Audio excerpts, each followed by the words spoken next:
Shalom. All praises to Yahweh, Ba'ashem, Yahushua, Ba'ashem, Harakah, Kudash.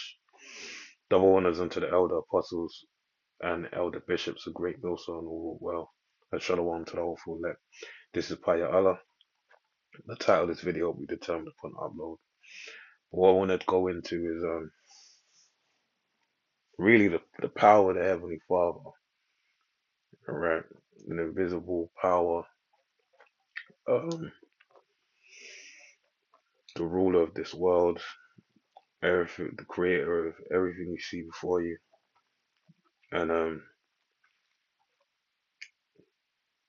this world is greatly pagan, as it tells you in the book of Job 9 and 24. The earth is given into the hand of the wicked.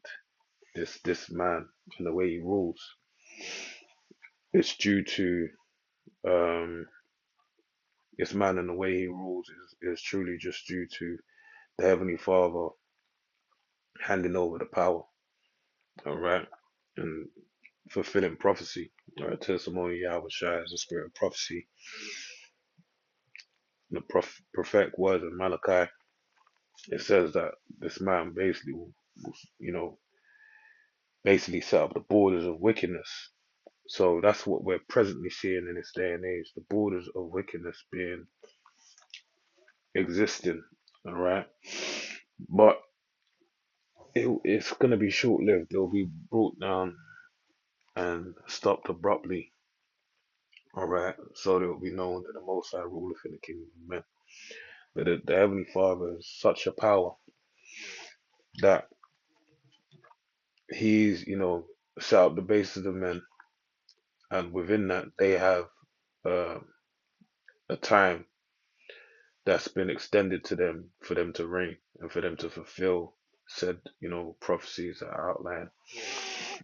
And with this being done, there's, a great power that this man wields. Now, when I say this man, I'm talking about Esau, the Edomites, the so-called white man as they're not known today, but more so pinpointing it to pointing the finger at the banking elites, right?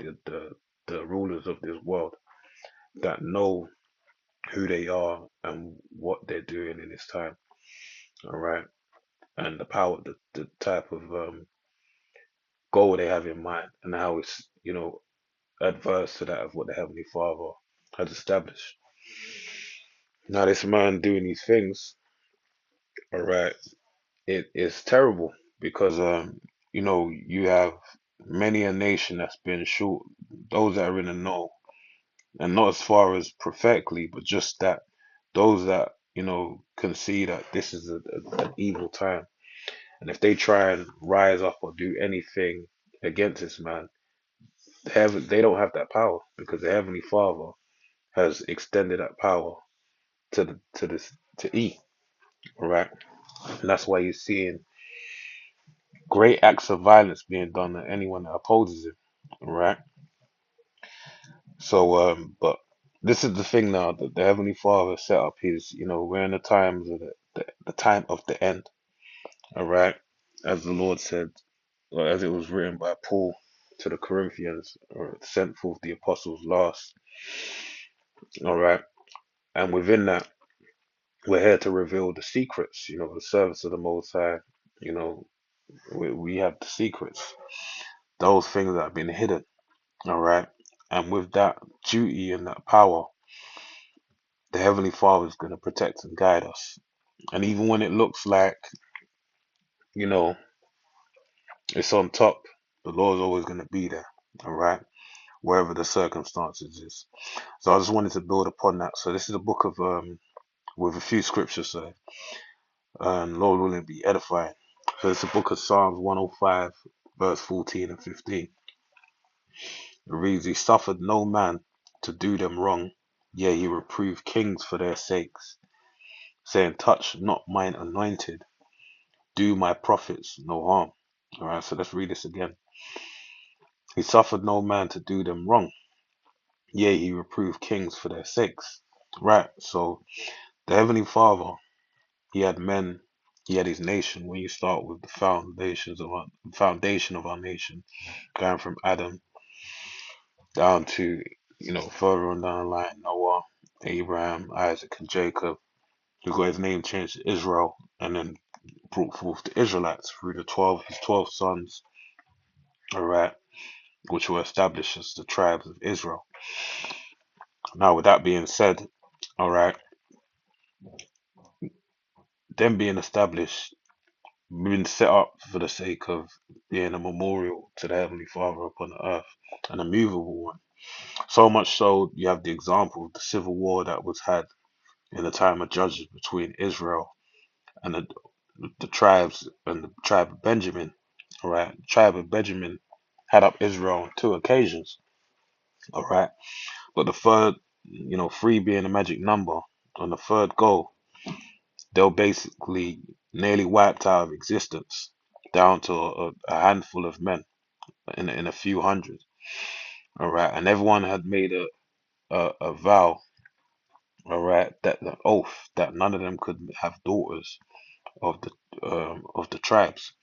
So there was one township that didn't come forth, and they basically got leeway in that sense to be able to replenish their ranks. So the point in all that is what's the reason why I'm saying that is like basically the tribes are here to stay. All right, it's not nothing that's gonna happen that's gonna take us away, and that's why it says, "Yeah, he reproved kings for their sakes." So the point is that he reproved. There's one of the main examples is Balaam and Balak. All right, I always get the two names confused. Let me check it up real quickly.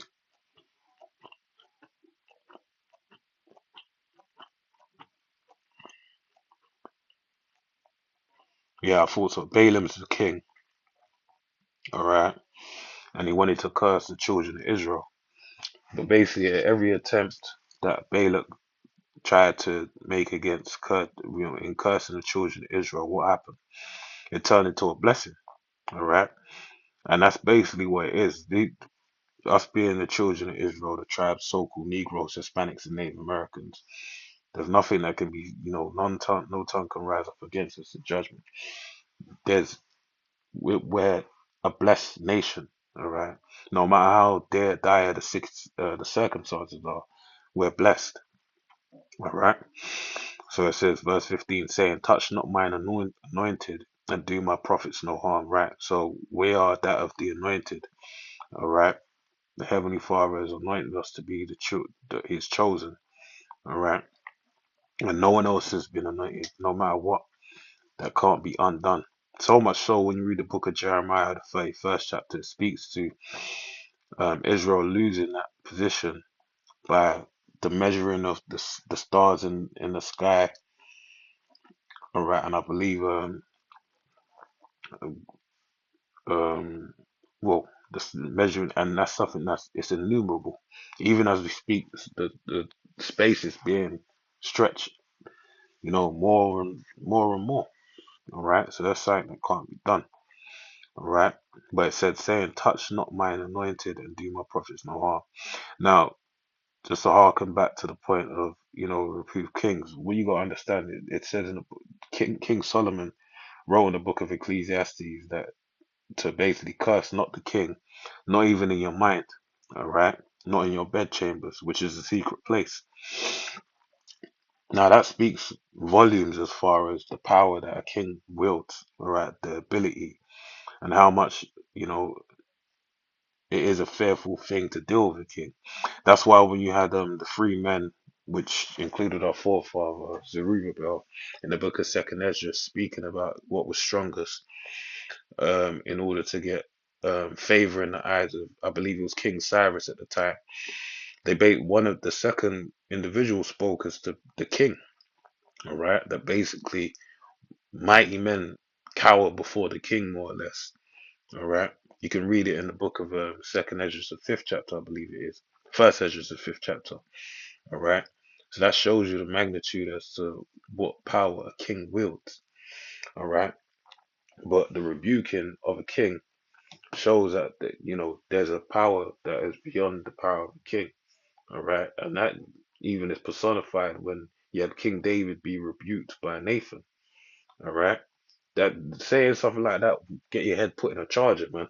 All right, but that shows you that the Heavenly Father, all right, his men, the mouthpiece, his mouthpieces, they basically have that authority. So let's build upon that with this example in the book of Genesis, the 12th chapter.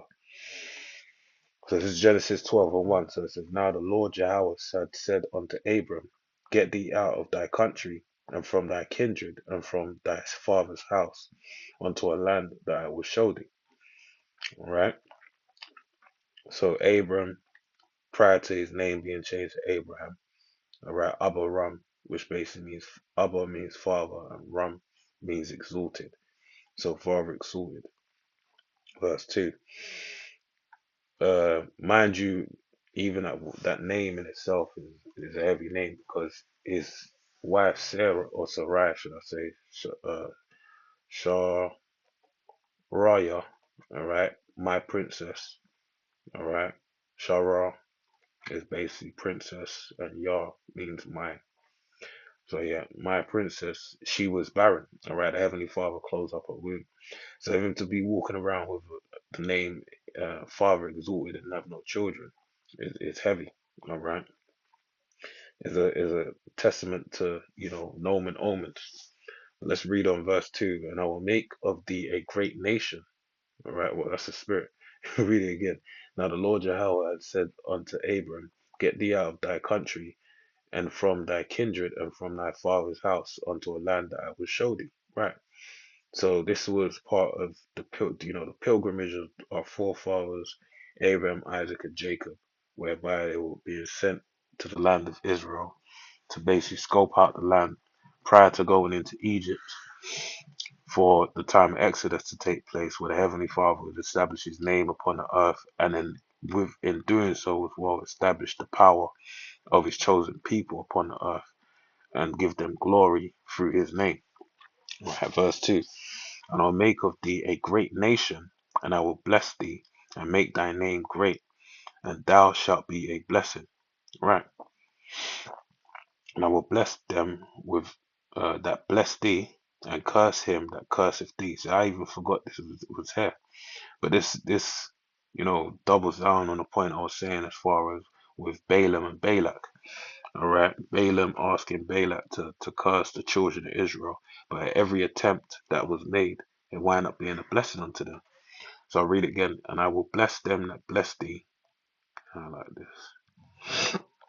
And I will bless them that bless thee, and curse him that curseth thee. And thee and in thee shall all families of the earth be blessed. All right. And all the families being kept blessed in the earth is basically the families of the children of Israel. All right. Because the word bless, Barak, means to bow before, to bow the knee. All right. The only people that are chosen to have the knee bowed before them is his chosen, his elect, the children of Israel, the tribes. So Abram departed as the Lord Yahweh had spoken unto him, and Lot went with him. And Abraham was 75 years old when he departed out of Haran. So imagine he got this calling when he was way up in age, man. All right. You could imagine he had graves, at the same time as well. This is the early time where the ages of man was doing, due to what was spoken during the time of not Noah. Was it Noah? I think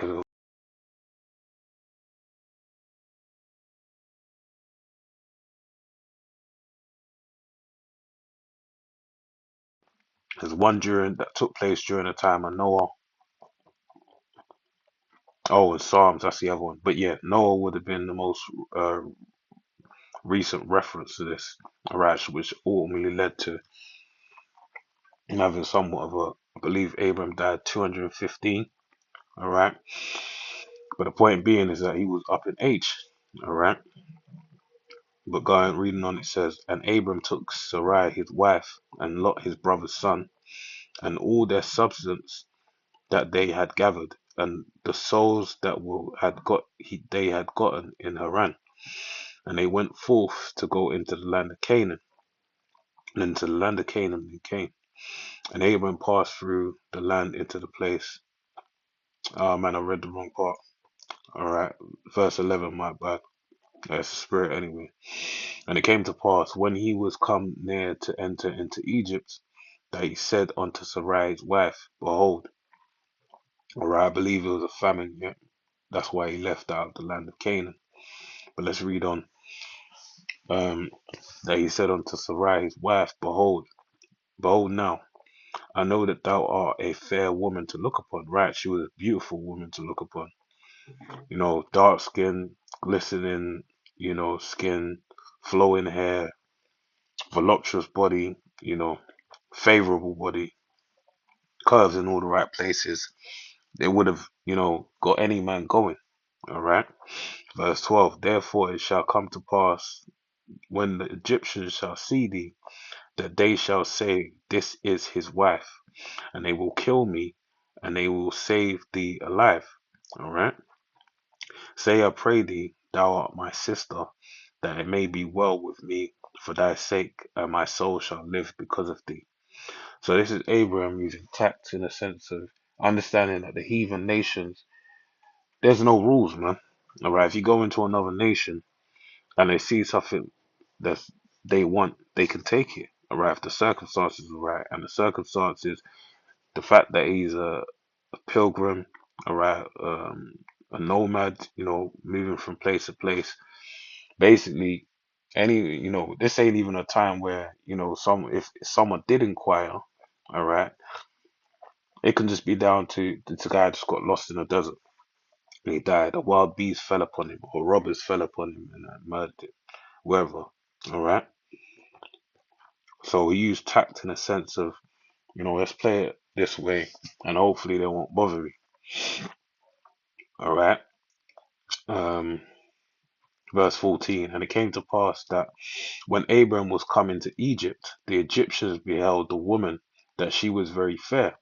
The princes also of Pharaoh saw her and commend her before Pharaoh, and the woman was taken into Pharaoh's house. Right.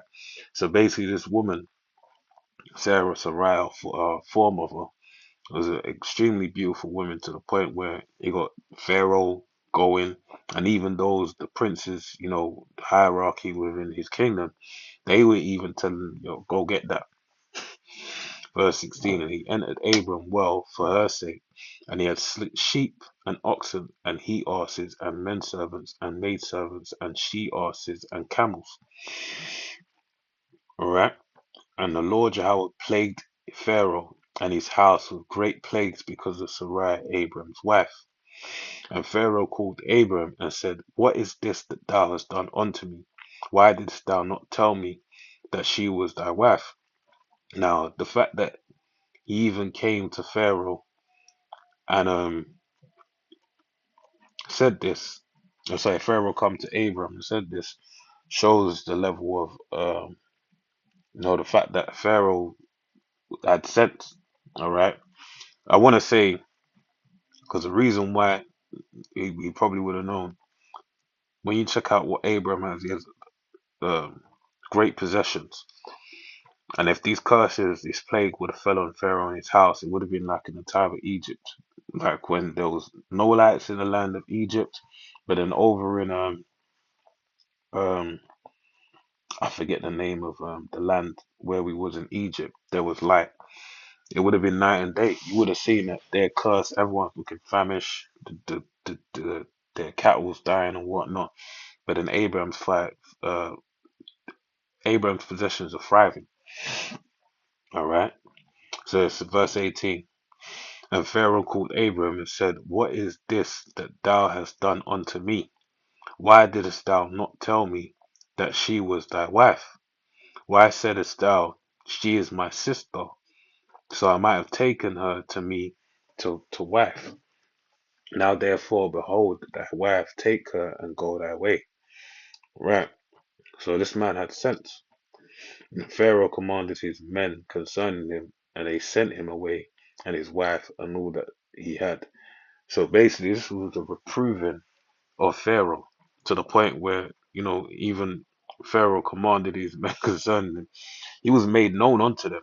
Basically, he was no, I wouldn't say you could quote unquote say blacklisted, but I'd say it as whitelisted. Like, look, that guy there, don't touch him, don't bother him. Anything you see he's got, don't even go near it. He's it's a no go. There's no green light. It's only a red light. If you go there, you're going at your own consequence, and that's in fact what anyone that blesses him, uh, basically, if you bless, um, if you give him a blessing, you will receive a blessing as well. But if you curse him, you will receive a curse upon yourself. All right. So this is, as it says, the rings of things that are written aforetime written for learning. Um, And that's to learn. That's just something for us to utilize in this time that we're in. So I'll close out with this. Zechariah 2 and 8. For thus saith the Lord Jehovah of hosts, after the glory have he sent me unto the nations that spoiled you. Right. So this is, the angel speaking unto Zechariah. Right. One of the two angels speaking unto Zechariah and basically telling him, look, we've been sent after the glory of the Heavenly Father, Yahweh. All right. Lord of hosts, Tazabah. All right. The armies. After the glory he sent me unto the nations which spoiled you. Sorry, I said it wrong. He sent unto those nations that went against the chosen of the Heavenly Father. For he that toucheth you toucheth the apple of his eye. Right, if you touch any of us, you're touching his anointed. Alright? For behold, I will shake mine hand upon them, and they shall be a spoil to their servants. Right? And ye shall know that I, the Lord Jehovah of hosts, have sent me. You shall know that the Lord Jehovah of hosts have sent me. Right? And who's the servants? We're the servants. All right? In this present kingdom. Right? As it tells you in the book of Ecclesiastes, I've seen servants upon horses, and kings walking on foot. All right? But we're basically, um, we're presently serving, this man E. And the tables are going to turn. All right, because we're the apple of the Most High's eye. Okay, the Heavenly Father approved king. So with all the arm power, the firepower this man has, it's going to be a dark day when the day of the Lord comes to light. All right, for those that are opposed the Heavenly Father and His Son Yahweh Shai. So